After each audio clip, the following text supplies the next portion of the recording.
दोस्तों आज पेश है जादू का पलंग। ये कवर चित्र है दोस्तों।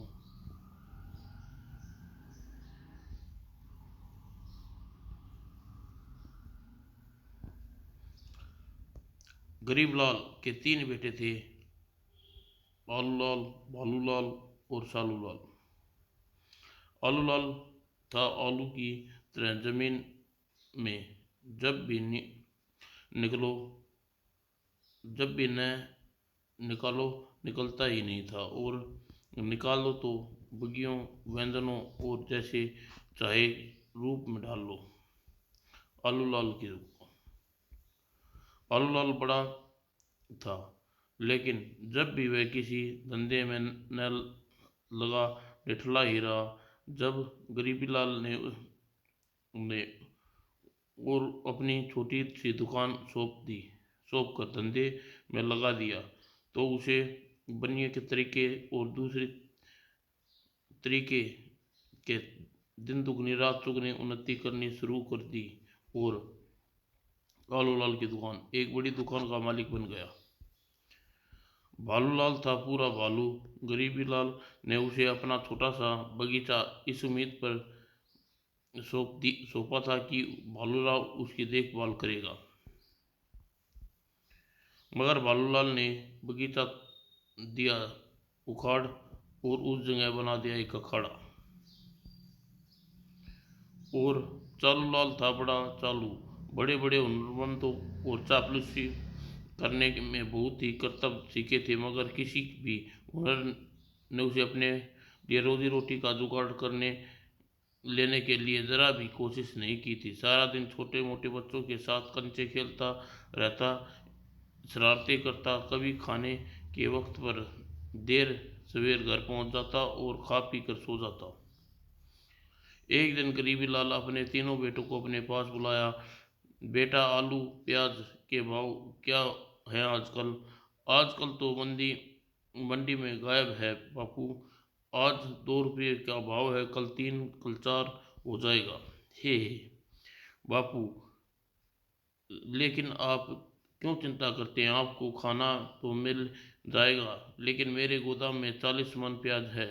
चौनी के भाव से खरीदा था, कल 3-4 रुपये के भाव से निकाल दूंगा। ओह ओह बेटा बालू, आजकल सेर और उड़द कैसे बिक रही है?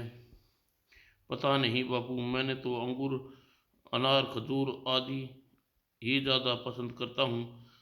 आजकल कहीं तो आप कहें तो शाम को लेता हूँगा।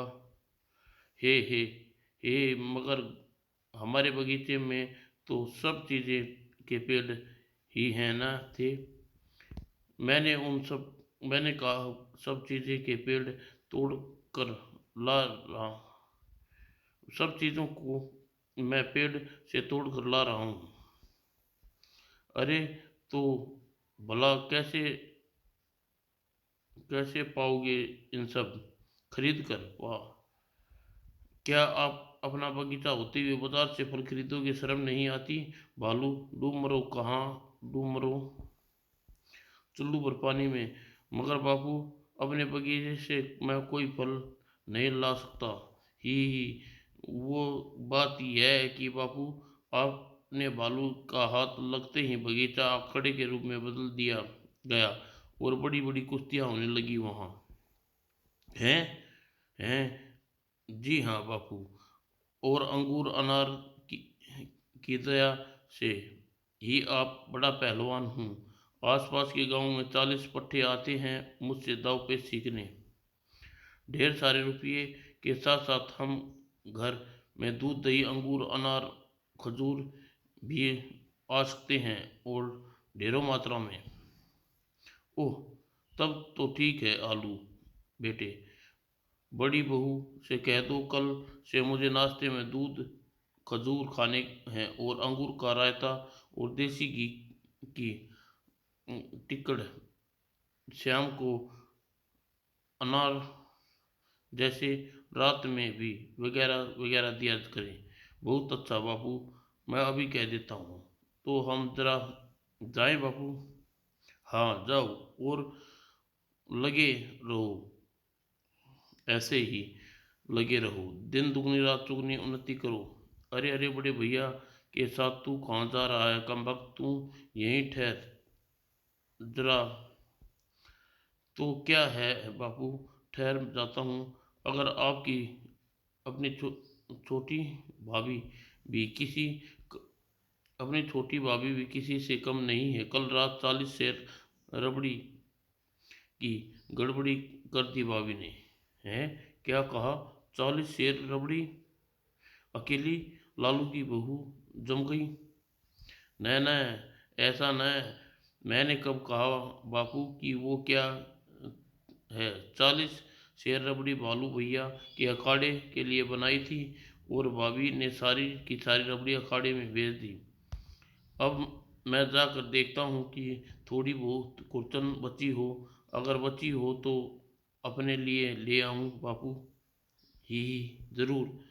गरीबदास की आज्ञा लेकर चालू राम सिर पर पांव रखकर भागा रहा था। गरीब राम को याद आया उसने क्यों अपने बेटे को बुलाया था। वह चिल्लाया, अबे रुक जरा चालू के बच्चे।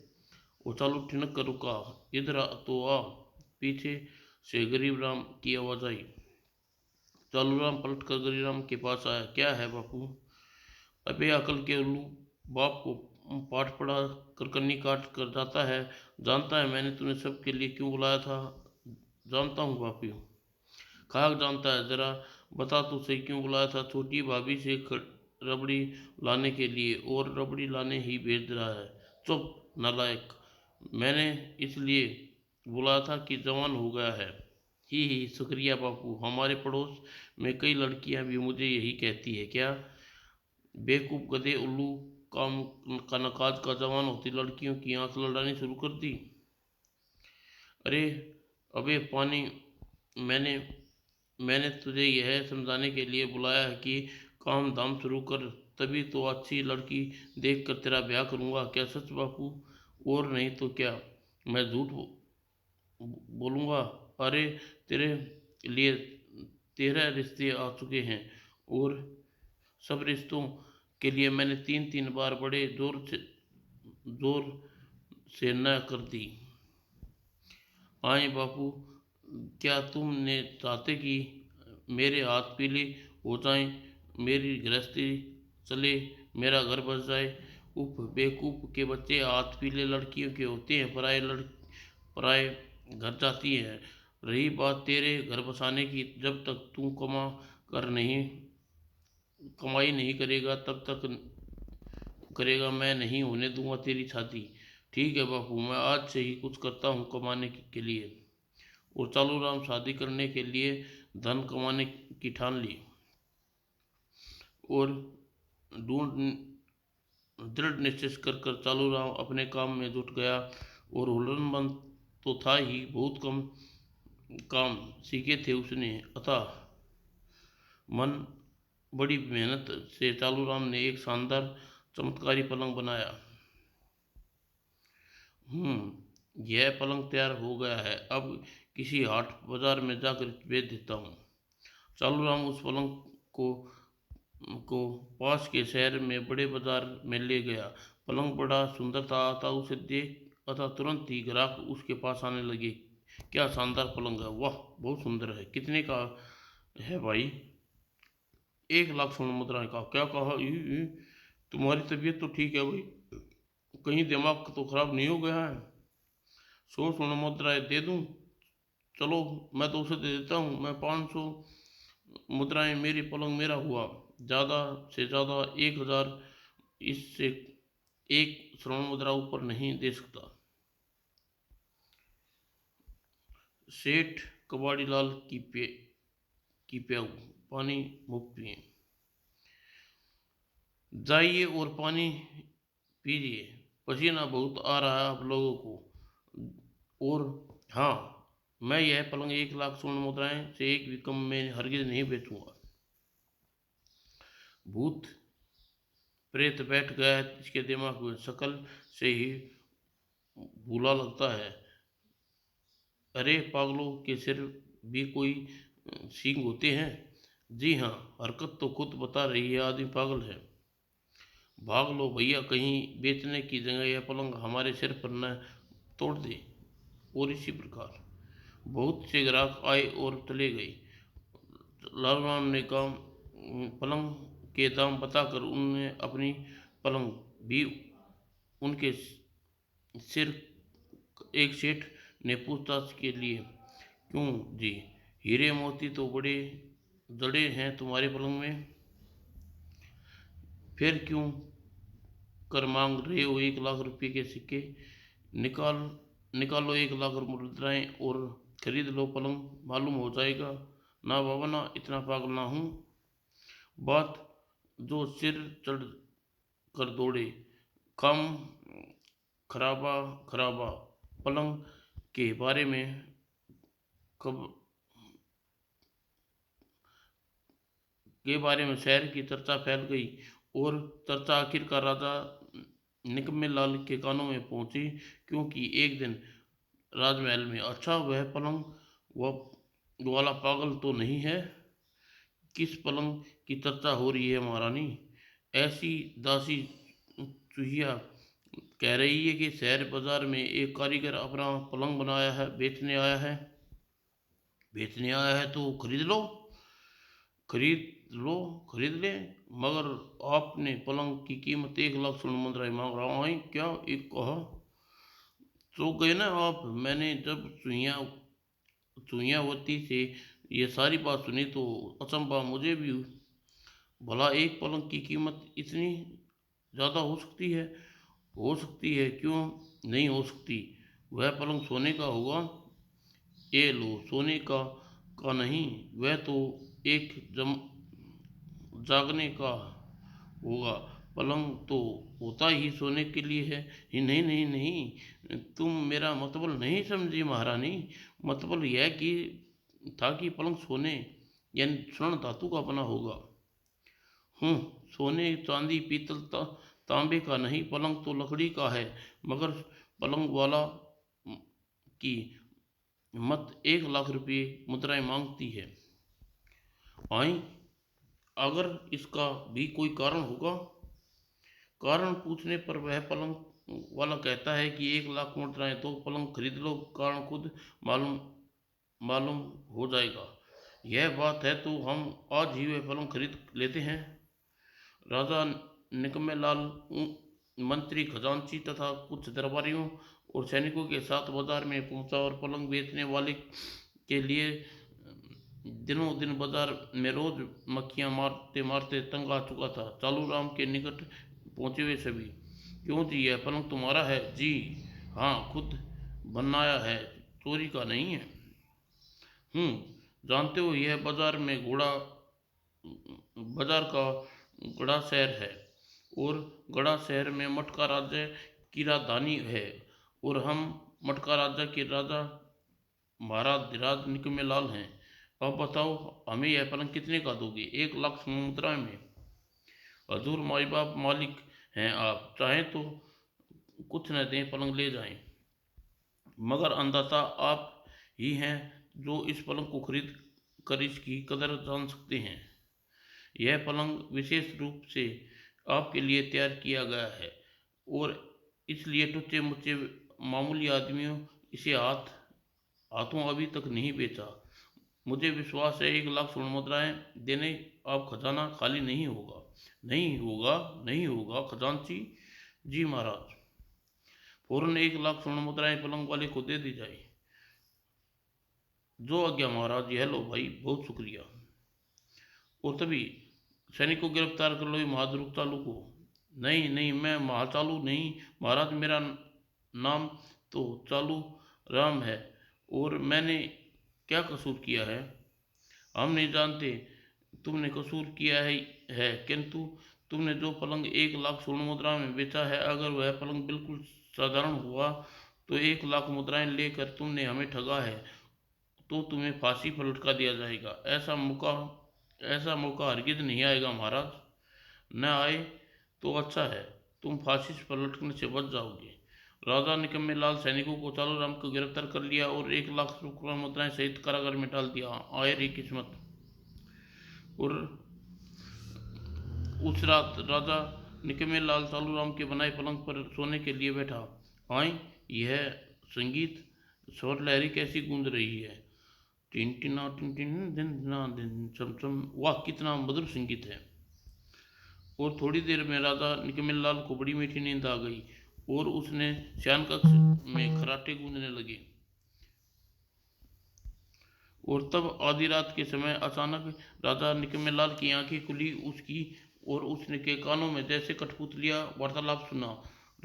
हमारा राजा बिल्कुल मूर्ख है, उसे नहीं मालूम उसकी नाक के नीचे नीचे ही जाने जान से मरने का षड्यंत्र रचा जा रहा है।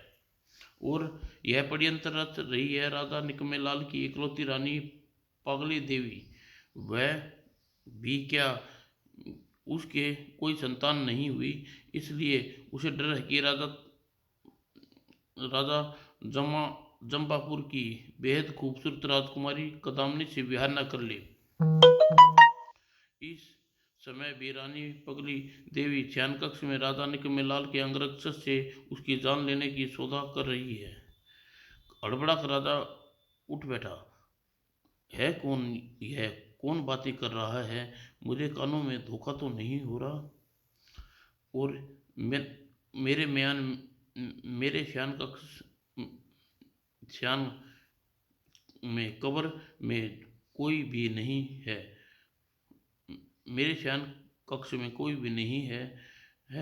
मैं चलता हूँ, महारानी की शयन कक्ष में सच्चाई खुद ब खुद सामने आ जाएगी। और रानी पगलिया देवी शयन कक्ष में इस समय सचमुच ही राजा निकम्मेलाल के अंगरक्षक खोटे राम से उपस्थित था। हे देखो खोटे राम, कल दोपहर को महाराज शिकार खेलने के लिए जंगल में जाने का कार्यक्रम बना रखा है। यह कार्यक्रम किसी भी तरह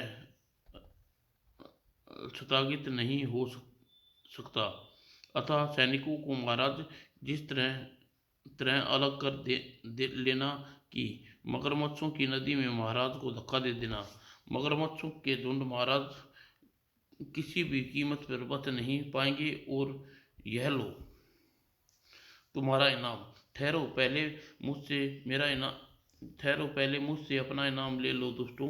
अचानक ही पगलिया देवी और शयन कक्ष में पहुंची और राजा निकम्मेलाल की तलवार घुमाई और अंगरक्षक खोटेराम व महारानी पगलिया देवी के सिर धड़ से अलग कर दिए। और फिर सेनापति अच्छे लाल को बुलाकर कहा, महारानी के और अंगरक्षक ने मिलकर हमारी हत्या का षड्यंत्र रच रही थी और इस अपराध में उसे दंड दे दिया। तुम इसकी लाशें ले जाओ और चिल कौए के हवाले कर दो। और अगली रात जब राजा निकम्मेलाल सोने के लिए पलंग पर लेटा तो संगीत की मीठी लहरें गूंजने लगी। और उसी रात राजा की आंखों में नींद न थी। जम्बापुर की राजकुमारी का बड़ा नाम सुना है, बहुत ही सुंदर है, काश उसे एक बार देख आता। राजा निकम्मेलाल जम्बापुर राजकुमारी को देखने का ख्याल किया कि अचानक ही पलंग हवा में उड़ा और खिड़की के रास्ते से बाहर आकाश में उड़ने लगा। अरे यह क्या। और मटकाश्य में पास ही कबालपुर राजा निकम्मेलाल का पलंग हवा में उड़ता हुआ बबलापुर राजमहल में। यह बबलापुर का राजमहल है, यह तो हजड़े में उतरा और सामने ही मौजूद दरवाजा होते राजकुमारी बॉम्बी का शयन कक्ष में पहुंचा। यह राजकुमारी का कक्ष है, परंतु राजकुमारी अपने पलंग पर नहीं थे। तभी राजा निकम्मेलाल की नजर एक और पर्दे के निकट मूर्ति की तरह सजीव रूपसी पर पड़ गई। अरे यह क्या, राजकुमारी सचमुच बहुत सुंदर है। पता नहीं यह मुझसे विवाह करने को तैयार हो या न हो, क्योंकि मैंने उड़कर मटकापुर राज्य में ले जाऊं और राजा को उठा कर ले जाने के विचार कर रानी राजकुमारी को उठाकर ले जाने का विचार कर कमल रात का निकम्मे लाल ने एकाकी तेजी से आगे बढ़ा और इस तथा उसके सुंदर रूप से बाहों में उठा लिया और पर्दे के पीछे निकलकर अबला अगली राजकुमारी बिल्कुल वैसी ही निकलकर मटके लाल निकम्मे लाल की बाहों में थी। यह तुम मेरी मूर्ति को यह मेरी मूर्ति है जिसे तुम ले जा रही हो आई। ओह, आठ सुनते ही पर्दे के पीछे छिपी थी। तुम कौन हो अजनबी? मैं मटका मटका का राज का निकम्मे लाल हूँ और यह तुमसे विवाह करना चाहता हूँ। यह भी हो सकता है कि तुम मुझे कलाकारों कलाकारों से बेहद प्रेम है और मेरी प्रतिज्ञा प्रतिज्ञा है कि मैं विवाह करूंगी तो उसी कलाकार से जो मेरा मेरे द्वारा बनाई गई मूर्ति को अच्छी मूर्ति बना देगा। ओह, यह तो कुछ भी नहीं है। मैं तुम्हारी इससे भी सुंदर मूर्ति बना दूंगा। यह मूर्ति तुमने बनाई है राजकुमारी? हाँ, अपनी यह मूर्ति मैंने बनाई है। तो ठीक है, यह मूर्ति यहीं रख दो और अगली बार जब मेरे सामने आओ तो अपने द्वारा बनाई मूर्ति लेकर आना।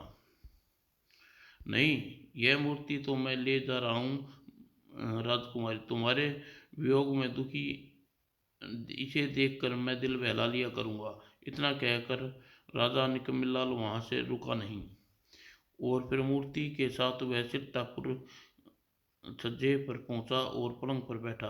अब फिर से अपने महल में पहुंचा और पलंग एक बार फिर उड़ गया।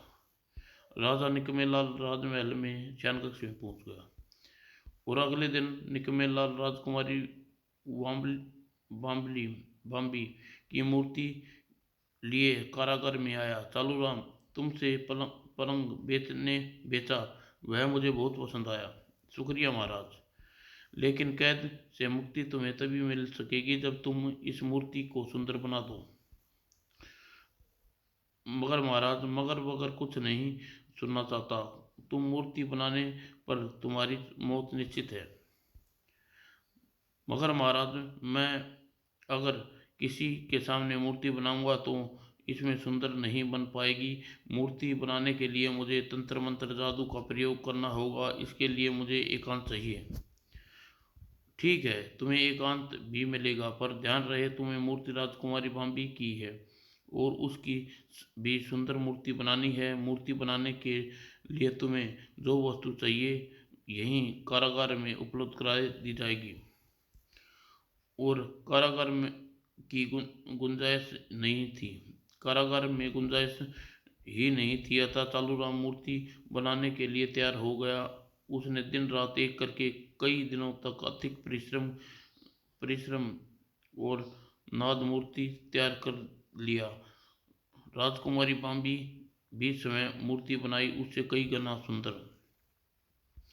वाह, सचमुच ही उम्मीद तुम अति अधिक कलाकार हो चालूराम। तुम्हारी मूर्ति के सामने स्वयं राजकुमारी अनु का का सौंदर्य और फीका लग रहा जाएगा।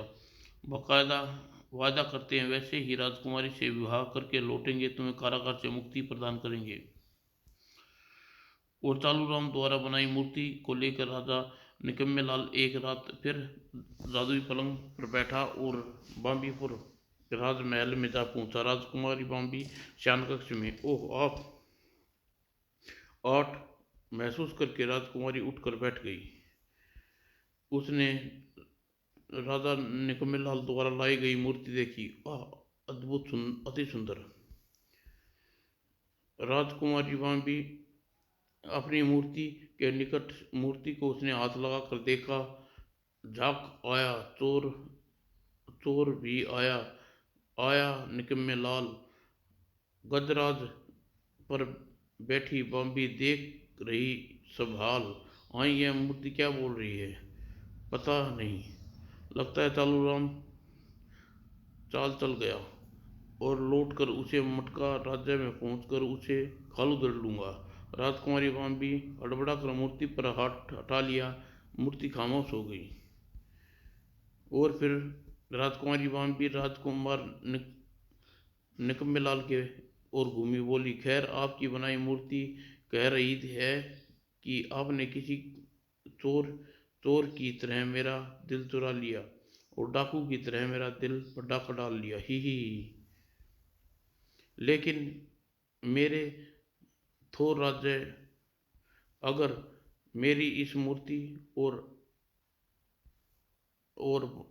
इस लेकिन मेरे और थोर राजा अगर मेरी एक मूर्ति और बना दो तो हमेशा के लिए आपकी गुलाम हो जाऊंगी, ही मेरे लिए यह कौन सी सा मुश्किल काम है। ठीक है, जिस मूर्ति में मैं हाथी पर सवारी कर रही हूँ बना दो और फिर अपने आपकी हो जाऊंगी। और राजा निकम्मे लालू मूर्ति को वहीं राजकुमारी बाम्बी के निकट छोड़कर वापस शयन पहुंचा और कारागार में पहुंच चालूराम पर बिगड़ा, कमबख्त चालू, बदमाश, तूने बोलने वाली मूर्ति क्यों बनाई? वो इसलिए राजकुमार बाम्बी पूरी तरह पर आप पर रिभा जाए और आपसे विवाह कर ले। राजकुमार सचमुच मुझ पर लट्टू हो गई है। खैर, अब तुम्हें एक ऐसी मूर्ति बनानी पड़ेगी जिसमें राजकुमारी हाथी पर सवारी कर रही है। और फिर राजा निकम्मेलाल किया गया। चालूराम कारागार में ही राजकुमारी बाम्बी को हाथी की मूर्ति बनाने कर विवश हो गया और राजा निकम्मेलाल को आता देख कारागार से बाहर पूछता है, क्या चालूराम मूर्ति बनाई? अभी नहीं महाराज, अभी नहीं, अभी भी मूर्ति काम एकांत में हो रहा होगा। जी महाराज। और राजा निकम्मेलाल बेचैनी का ठिकाना न था। जल्दी ही मूर्ति तैयार करवाने के लिए वह उगर था और उधर निकम्मेलाल के जाति बाम्बी चालूराम द्वारा बनाई गई अपनी मूर्ति को फिर से छुआ। डाकू आया, चोर भी आया, आया निकम्मेलाल। गजराज पर बैठी बाम्बी देख रही सब हाल। मूर्ति बनाते बनाते बनाते हाथ हो गए बेहाल। राजकुमारी प्यारी प्यारी सबको तू निकाल, मेरी राज मेरे राजा ने तुझको दिया कैद में डाल, मुझको दिया कैद में डाल। ओह, तो अब समझी, डाकू चोर चोर के राजा निकम्मेलाल भी किसी ठग से कम नहीं है। मूर्ति राजा ने नहीं, किसी और ने बनाई है। मूर्ति बोलते देख वह चौंक कर, अच्छा हुआ मैंने निकम्मेलाल के सामने मूर्ति पर हाथ उठा लिया, वरना बेचारी मूर्तिकार का ना जाने क्या हाल होता। दिन पर दिन बीतते गए और निकम्मेलाल बेचैनी बढ़ती गई और आखिरी एक दिन, आज कारागार में जाकर खुद देखूंगा कि कारागार में चालूराम क्या कर रहा है, कहीं मेरे साथ कोई चाल तो नहीं चल रहा चालूराम। और हमेशा की तरह पहले कारागार के मुख्य दरवाजे पर चिल्लाया, चालूराम मूर्ति बनी या नहीं? बस कल तक बन जाएगी महाराज, मगर आम मेरा लकड़ी की तरह अकड़ा हुआ जा रहा है, लगता है कल तक मैं खुद लकड़ी का हो जाऊंगा। ठीक है, कल तक सब सबर कर लेता हूँ, लेकिन मूर्ति पूरी होने से पहले अगर तुम्हारे से लकड़ी का हुआ तो टुकड़े टुकड़े कर चील कौवे को खिला दूंगा। और अगले दिन आज मूर्ति बन गई होगी। चालूराम, अबे चालूराम मूर्ति बनी या नहीं? अरे कोई जवाब दे, अबे चालूराम कहाँ गया? चालूराम मर गया। और राजा निकम्मेलाल चिल्लाते बहुत ही निकललाल भूत कराते कराते जब कोई जवाब नहीं मिला और राजा निकम्मेलाल ने कारागार का दरवाजा खुलवाने और कारागार दाखिल हुआ। वह राजकुमारी बाम्बी हाथी पर सवार मूर्ति तैयार है, मगर चालूराम का क्या हुआ? और चालूराम का शरीर हाथी के पांव तले गिरा पड़ा और उसकी निकमेलाल के निकट पहुंचा और चालूराम को हिला कर देखा तो आए, यह तो चालूराम सचमुच लकड़ी का हो गया। चलो अच्छा हुआ, वरना राजकुमारी बाम्बू से विवाह में मैंने कौन सा ऐसे जिंदा छोड़ना था। और बाद उसके बाद निकमेलाल हाथी पर सवार राजकुमारी बाम्बी की मूर्ति को कारागार से बाहर निकाला। जादू पलंग है, जादू का पलंग है, शायद संभाल ले। लकड़ सड़क के मार्ग से मुझे बाम्बी पर पहुंचना कई दिन लग जाएंगे, इसलिए जादू का पलंग मुझे थोड़ी देर में बाम्बी पर पहुंचा देगा। ऊपर इतनी बड़ी मूर्ति को पलंग इसका वजन संभाल भी पाएगा या नहीं? और फिर अपने मंत्री, सेनापति, दरबारियों, सैनिकों को राजा चालूराम के बारे में वही बताया। चालूराम मूर्ति बनाते बनाते एक समय लकड़ी का मूर्ति में बदल गया, जिस जिसका हमें अफसोस है। हमारे राजकुमारी बाम्बी से विवाह करके लौटने के बाद चालूराम को सम्मान सहित दाह संस्कार किया जाएगा। उसके बाद राजा ने निकम्मेलाल अपने जादू पलंग पर वहीं मैदान में मंगाया और हाथी पर सवार राजकुमारी बाम्बी की मूर्ति पलंग पर चढ़वाई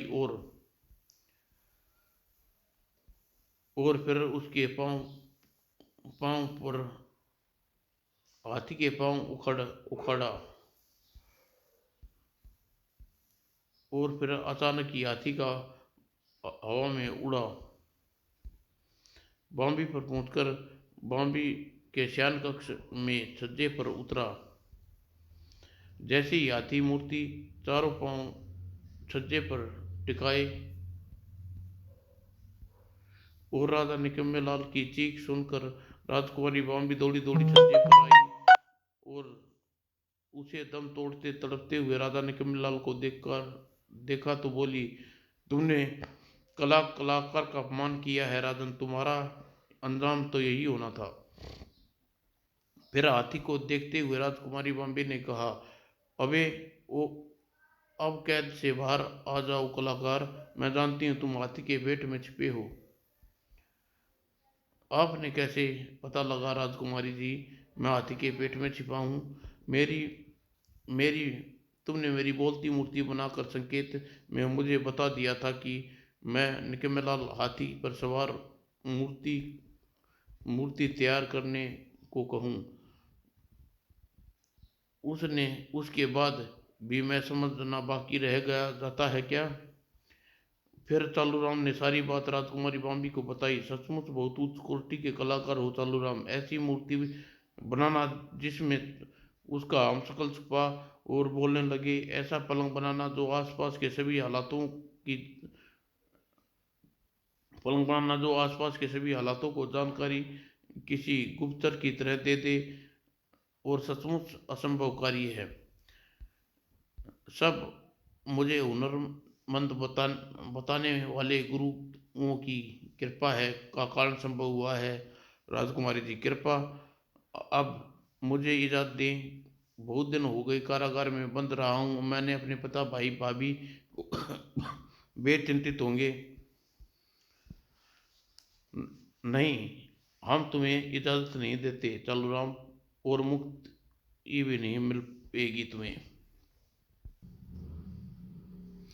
ओह, तो फिर मैं बेकार में अपने पास आया। मैंने सोचा था कि राजा निकम्मेलाल तो मुझे धोखा दिया है।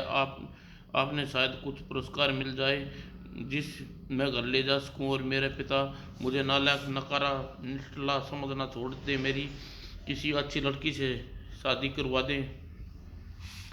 क्या मैं अच्छी नहीं हूँ चालूराम? जी जी जी।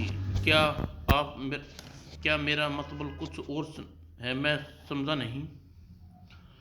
मैंने फैसला कर लिया चालूराम, हम अपना विवाह किसी उच्च कोटि के कलाकार से कराएंगे, जो यह कहते हुए भी संकोच नहीं है कि तुम एक उच्च कोटि के कलाकार हो, लेकिन तुम चाहो तो हमसे विवाह करने से इनकार कर सकते हो। जी जी, ऐसी गुस्ताखी नहीं कर सकता।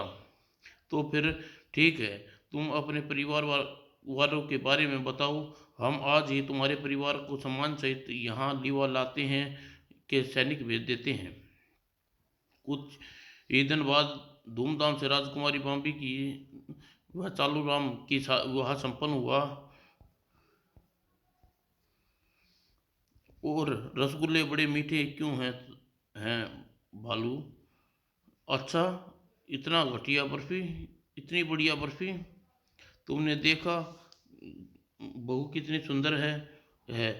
अपनी जवानी में भी इतना सुंदर नहीं हुआ करता था क्या? और और जिस समय बाम्बीपुर की राजकुमारी बॉम्बे का विवाह की तैयारियां चल रही थी, उसी समय कुमार बॉम्बे से कुछ दूत दिन रात एक करके चालूराम द्वारा बनाए गए राजा निकम्मेलाल की मूर्ति को लेकर मटका राज्य में पहुंचे। यह क्या? यह राजा निकम्मेलाल की मूर्ति है, जिसे बड़े अफसोस के साथ कहना पड़ रहा है बाम्बीपुर पहुंचते पहुंचते राजा एक लकड़ी की मूर्ति में बदल गए, बिल्कुल वैसे ही जैसे चालूराम लकड़ी की मूर्ति में बदल गया। जिस समय बाम्बीपुर के राजा राजकुमारी बॉम्बे से विवाह की खुशियां मनाई जा रही थी, वहाँ मटका राज्य में राज के सम्मान के साथ एक ही साथ राज्य के निकम्मेलाल और मूर्तियों का दाह संस्कार किया जा रहा था। समाप्त दोस्तों।